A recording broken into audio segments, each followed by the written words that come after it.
동려 글밭 5월 23일 수요일 방탄국회 문 닫아야. 엊그제인 21일 국회에서 홍문종 염동열 의원의 체포 동의안이 부결되었습니다.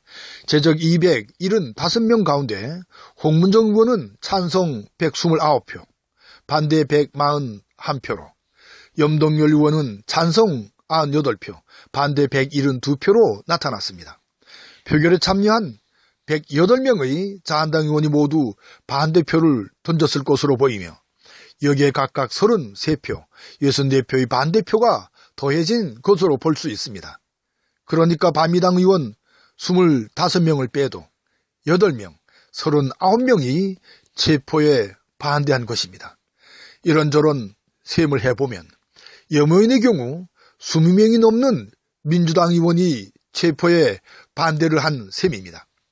이런 상황에 대하여 홍영표 더불어민주당 원내대표는 무기명 투표로 알 수 없지만 민주당 내에서도 20표 이상의 이탈표가 있었다고 생각한다며 의원들이 합리적 판단을 믿었고 권고적 당론으로 정했음에도 불구하고 이러한 결과가 나온 것은 원내대표의 책임이라고 자책하기도 했습니다.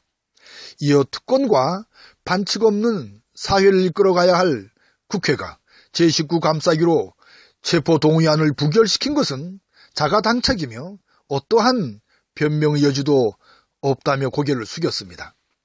이에 대하여 정의당은 매우 충격적인 결과라며 민주당의 행태에 놀라움을 밝혔습니다.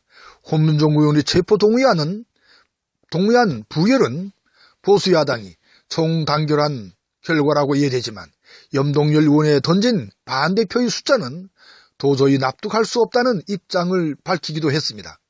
따라서 앞에서는 나를 세우고 싸우지만 뒤에서는 동료애를 발휘하는 이런 민주당 의원들의 행태는 백성들의 분노를 크게 사고 있습니다. 국회의원에 대하여 일반 국민들과 다른 불체포 특권은 이제 내려놓아야 할 때입니다. 이에 대하여 백성들의 반응은 청와대 국민청원 게시판에 그대로 나타납니다. 썩어 빠진 국회 해산을 원합니다. 무기명 투표행위를 없애주십시오. 방탄국회 해산하라. 홍문종, 염동열 체포 동의안 찬반 명단 공개를 요구합니다 등 체포 동의안 부결에 따른 국민청원이 잇따라 올라오고 있으니까요. 국회의 문제는 불체포 특권을 내려놓는 일만은 아닙니다. 촛불 이전의 민심이 촛불 이후의 민심과는 크게 다르게 국회가 구성되어 있다는 점입니다. 그래서 나온 것이 바른 국회를 위해서는 반드시 제도적인 장치를 마련해야 한다는 것입니다.